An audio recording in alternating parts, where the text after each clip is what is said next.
Hey there, Fletcher from All Things Overlanding here, and today I wanted to touch on why I switched from my Kenda RTs to these new Nitto Terra Grappler G3s. And there are several reasons, and I'm going to kind of cover all of those. Again, the Kenda RTs were great tires. I have nothing bad to say about them, but they definitely had some weak points that these solved.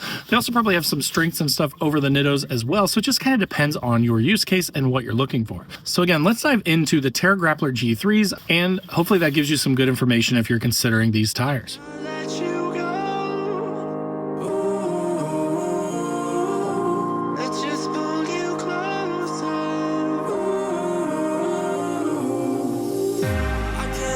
Where it came from, but you got it, my got it. It began in the land of the sandstorm. I fought it, though I wanted everything to do with what you give to me. Loosening my grip. So in looking at the Terra Grappler G3s, as you can see, it's essentially an all-terrain tire, which you may be saying, Jason, you had RTs before, which were a hybrid tire, right? They were between an MT and an AT. Why would you switch when you do so much off-roading and stuff to a more of an all-terrain tire? And the reason is most of my camping that I do is in the fall and winter, which means I'm dealing a lot with wet and snow. These tires are rated as high as you can possibly be rated in wet and snow conditions. So while I do a lot of off-roading, and I do, as you can see, I do go camping quite a bit out in places that, are hard to access.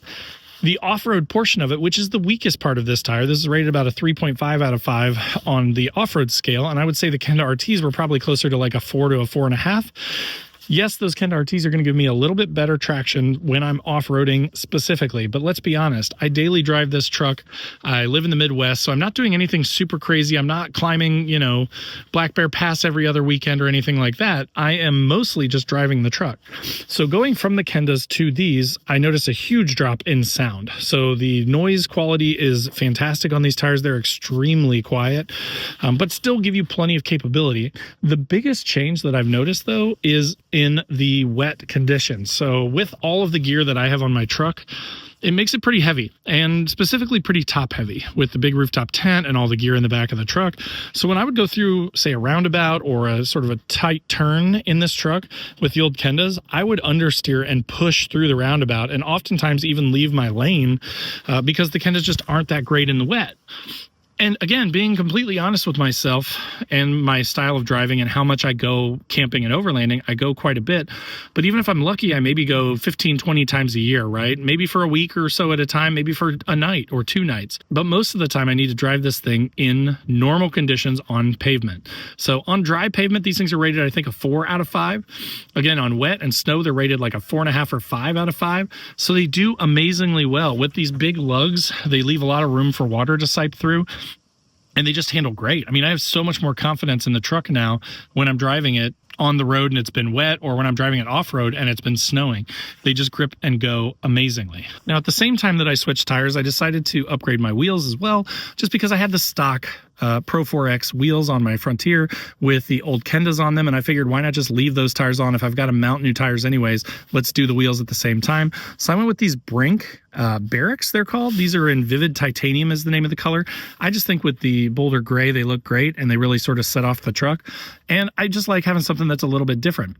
These are in a 0 offset, and what that means for you if you are a Frontier person is that you are likely going to have some contact back here between your tire and your fender well. So you may need to do some modification. As you can see, I had to cut out a little bit of my fender liner in there to make those fit. So just FYI, if you are a 3rd-gen Frontier person, if you've got anything that is about a 1-inch spacer or more, aka a +20 offset, you're likely going to have some contact with your fender liners and have to do some modifications to make them fit.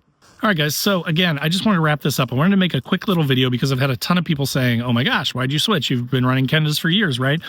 And I have been, and again, I still speak highly of those tires. I just think they're for a different use case. I think if I lived out west and I was off-road every single weekend and I was doing a lot of aggressive, muddy stuff, going through a lot of off-road obstacles and things like that, I'd probably stick with the Kendas, if I'm being honest.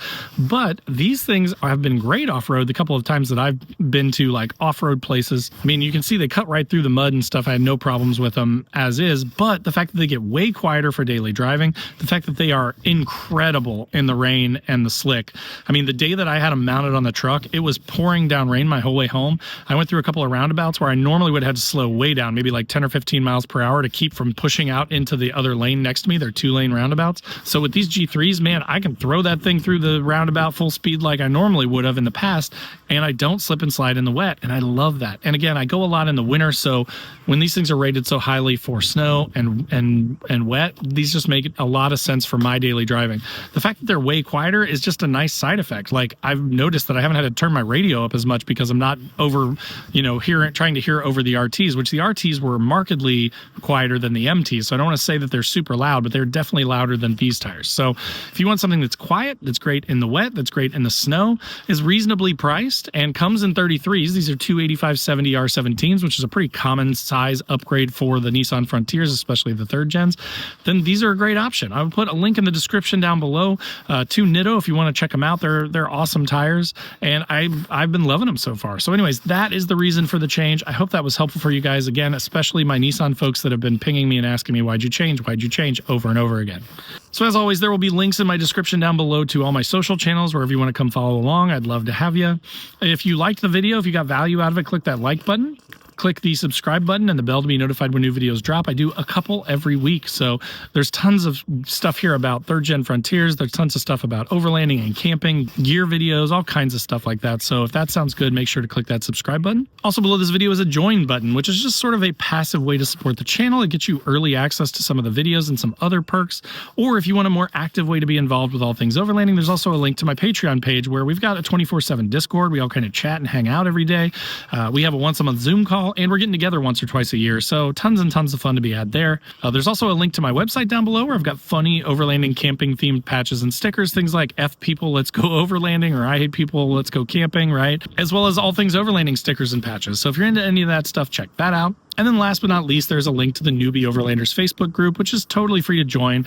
Tons of awesome members in there. If you're looking for a place to be supportive or to be supported and ask questions about overlanding, that might be a good place for you, and we'd love to have you. But again, I hope this video was helpful, answered some of the questions about why I switched tires recently, and I hope to see you guys out on the trails. So take care, and we'll see you next time.